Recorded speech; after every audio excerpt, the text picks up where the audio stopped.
George, Ramblin Man here. Hope everybody's doing well. It is a beautiful mid-September Saturday here in Atlanta. In fact, today is September 11th, 2021, the 20-year anniversary of the Twin Towers attacks, and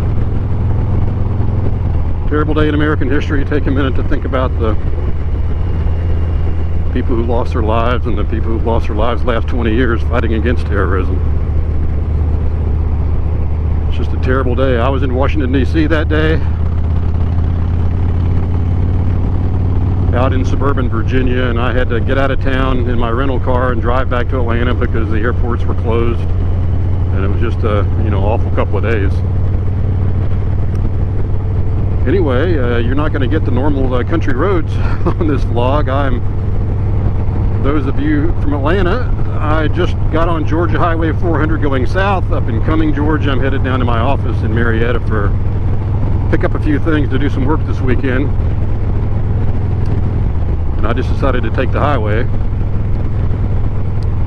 It's been a busy summer. Our company's been very busy. Luckily, our company has done really well and hasn't suffered economically hardly at all from this COVID thing. In fact, we're trying to hire people right now, and I guess like anybody else, it's hard to find people. Also, my riding kind of gets somewhat limited in the hot summer down here. When it's hot and humid and rainy, I don't do a lot of riding, but today is absolutely beautiful. I'm hoping we've kind of turned the corner into the fall season. I loved riding in the fall. But last year when 2020 was over, I thought, man, can we get a do-over? That was an awful year. And now we're 9 months into 2021, and I'm beginning to think, can we get a do-over on 2021? I mean, between the COVID thing not going away and all the political upheaval regarding the new president and vaccinations and Afghanistan and the border crisis, I mean, whatever. I mean, what else could go wrong? I don't know. But I think 2021 is going to be kind of a year to forget as well, and I hope it goes away. All the way through 2020, I never really was affected by the COVID outbreak as far as knowing anybody personally or anybody in my family that got really sick from it or died from it. But that changed early this year. In January, I had a cousin only a year older than me, lived out in San Antonio, Texas, got COVID and passed away.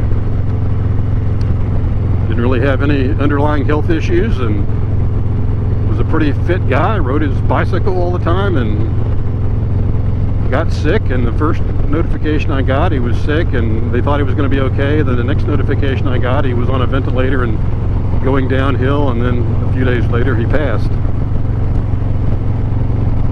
So rest in peace, Tommy. I miss you. I really haven't had a chance to spend much time around you since we've been growing up, but as kids we spent summers together, and it was a sad thing to lose him.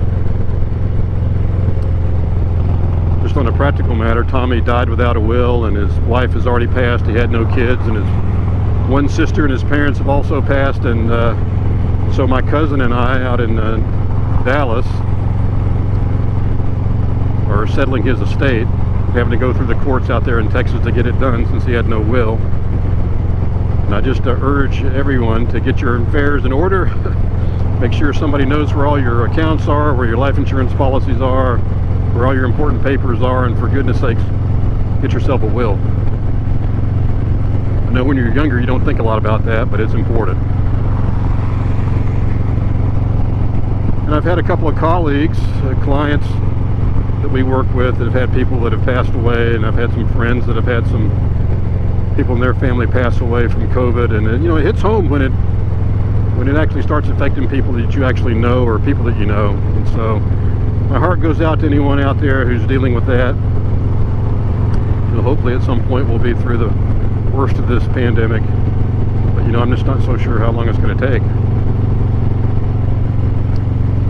Saw a pretty interesting vlog this morning from one of my favorite vloggers, Bodine52, lives up in the great state of Michigan.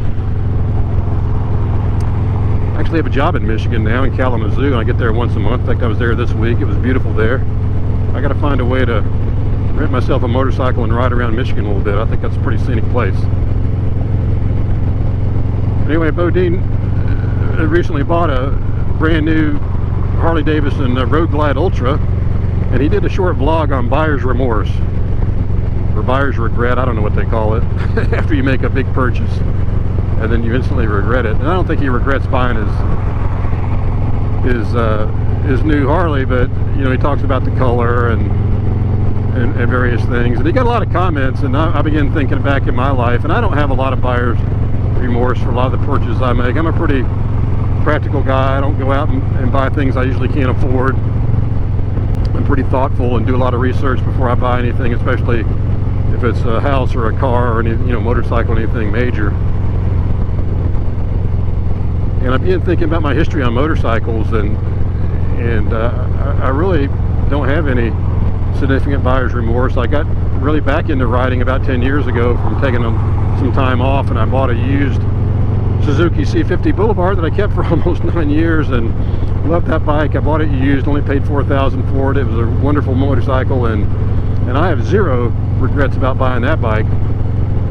And so early this year in February, I bought this new 2020 Heritage Classic, and by the time I, you know, paid for the taxes and registration and all the accessories I put on it, you know, I got $20,000 in this motorcycle, and I'm the type of guy that just doesn't drop $20,000 and not think about it. And do I have any remorse or regret about that?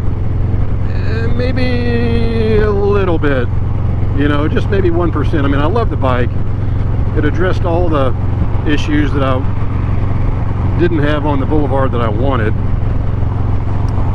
You know, the ABS brakes, the cruise control, the more powerful motor, the comfort, the gauges, you know, everything about it. Just a newer bike and newer technology. It's got all that, and it addressed it perfectly. So I don't have any regrets about that. And it was time for me to get a new bike. I guess the thing that gets me is just the price tag. You know, $20,000 for basically a toy. And I made this comment on Bodine's vlog that my wife says the only difference between men and boys is the price of their toys, and that's true. And no doubt $20,000 is the most expensive toy that I've ever purchased. But I do love it. Do I wish I had gotten a different color? Maybe a little bit. There were some nice colors out there. I was kind of looking forward to not having a black bike again, like I had for the past 10 years. But, you know, it just so happened that 2020 they had left over at Killer Creek in Roswell that they made me the deal on was vivid black, and it's the 114, so it's all blacked out, and I've grown to love it. I love the blacked out features of the bike.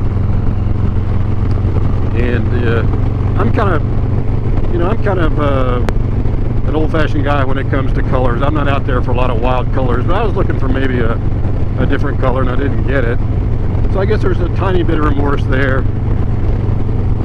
And then sometimes I look at some people that do vlogs on the Road Kings or Road Glides or the bigger touring bikes, and I think to myself, you know, you're going to be retired in a couple of years and maybe taking some longer trips. Maybe you should have gotten a bigger touring bike. And you know, that's just a little tiny bit of regret there, but every time I get out on the Heritage, I realize that it's really the perfect bike for me, and I love it. You know, one thing I do, not a lot of guys do, and I know it does cost me a little bit of money sometimes, but I travel on business, and occasionally if I get a day or two extra someplace, I'll rent myself a motorcycle. And you know, renting a motorcycle is not cheap. It's an expensive proposition. But you know, I got a chance out in Arizona to rent a Heritage like this for a couple of days, and that really sold me on the fact that this was going to be a good bike for me. And I've rented Road Kings and Street Glides, and actually spent a day on a Road Glide once, so it gives me the chance to try the motorcycle out and see what I like about it. So that kind of scratches also the new bike itch too. You know, sometimes, especially I think it's a guy thing, you see the newest motorcycle, the newest car, the newest boat, or whatever it might be, and you think, oh, I'd like to have that. And you know, me traveling on business like I do, I get a chance to rent a lot of different cars, drive a lot of different cars, and check them out. And I've had a chance, same thing to do on a motorcycle. So I have a trip out to Arizona in a couple of weeks. I'm trying to decide if I'm going to take an extra day or two to maybe take a trip out there and ride around a little bit. One place I want to go is up to Hoover Dam in Boulder City, Nevada, just south of Las Vegas. I think it's about a 4 or 5 hour ride from Phoenix. And it's not all interstate, it's a lot of 2-lane road and state highways. So I'm kind of thinking about maybe taking a day, maybe even 2, and renting myself a bike and taking off up to Boulder Dam. I've never seen it.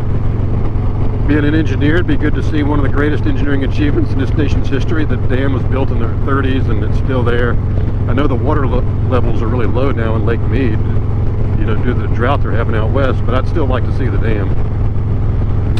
So if I do that, I'll make a vlog and give you a chance to see it. But that's coming up in a few weeks.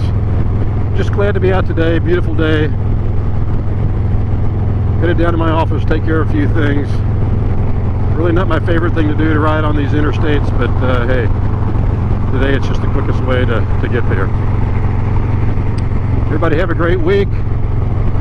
Ride safe. This is George, your Ramblin' Man. So long, everybody.